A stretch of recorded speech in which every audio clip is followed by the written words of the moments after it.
Hi folks, Dr. P here, and I'm going to talk about focus in game playing.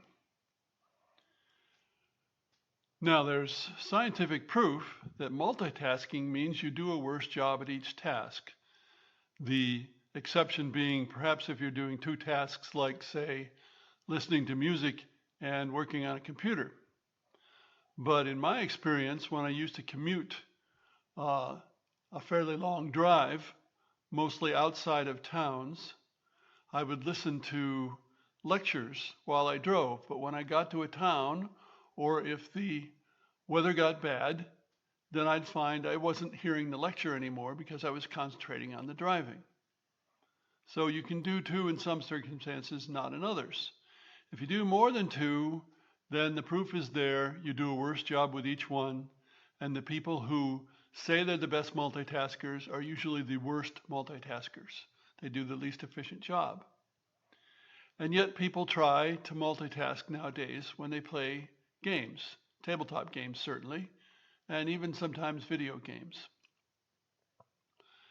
And I confess, even I have trouble nowadays focusing on one thing because of there's so many distractions, but I'm 71 years old. It does make a difference. So what do we see in game playing? Well, in tabletop games, many games are designed to not require focus. They hold your hand, tell you what to do. Or in the case of Euro-style games, they brag about multiple paths to victory.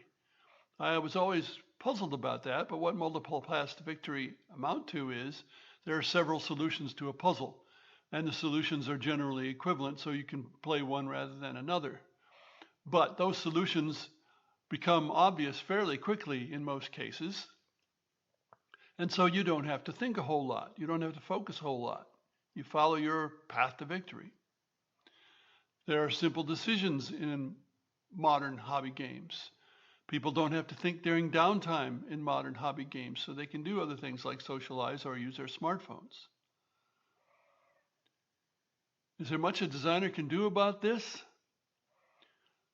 Well, I think the only thing you can possibly do, and I'm not sure how successful it would be with many players, is to have a game where everybody's engaged almost all the time. That is, each play is very small increment, and then somebody else takes up the mantle, and so there's not time to get away from the game and do something else before you've got to act again. This is especially easy in two-player games. I'm thinking of war games where one player moves a group and possibly there's a combat, and then the other player moves a group. In fact, when the first player moves a group, the other player may be able to move some units into the fight before the fight is resolved. Well, that definitely keeps people attentive. And I've actually tried that in a very simple game, Stalingrad Besieged, where I found that having one side go and then the other side go, as is in its predecessor, Battle of Hastings, just gave too much advantage to whoever went first.